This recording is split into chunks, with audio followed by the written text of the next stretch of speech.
We heard nothing whatsoever in school about World War One.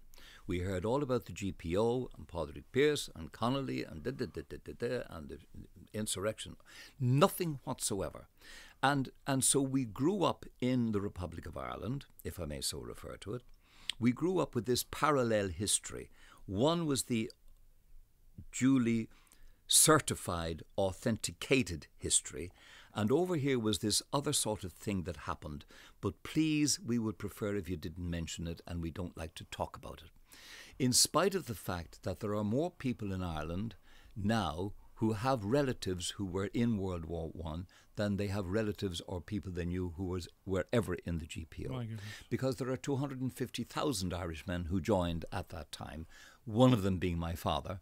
But people all over Ireland have connections with the First World War, and they're only now, because of the history, because of the centenary, because of all the talk about it and so on, they're only now coming to terms with it.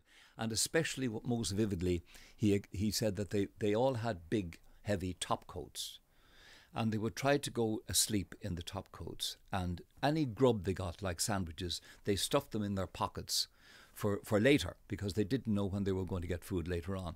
And when they woke up, the rats would be in the pockets eating the food, because the rats had got clued into the fact that the food is in the pockets in there. And while they were sleeping, the rats went into the pockets to eat the food. And I remember that story vividly, needless to say, at my age.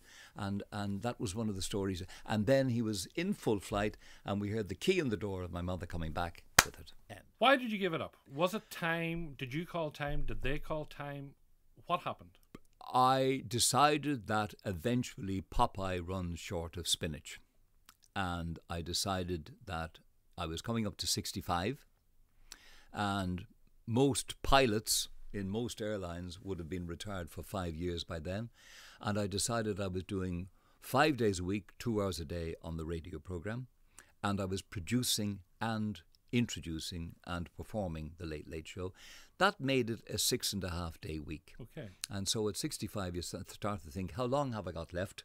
And do I want to continue doing this 6.5 days a week for the rest of my life? But do I want to continue hosting the most popular, the most enduring chat show in the world? Doesn't matter. Doesn't matter. You just decide, I just don't want. But I mean, a few years back, you were asked if you would like to become, or would like to enter the fray for the presidency of Ireland.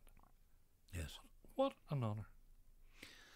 Well, it wasn't much of an honour, because it was just a radio programme survey, and David Harvey of 4FM rang me one day. I was walking in Donegal, as a matter of fact, and said, we've just done a survey, and we've offered our listeners a list of 20 people, which one would they prefer as president? And the highest percentage of people, like 82%, scrubbed the whole 20 and said, Gay Byrne we want. And he said, you weren't even on the list.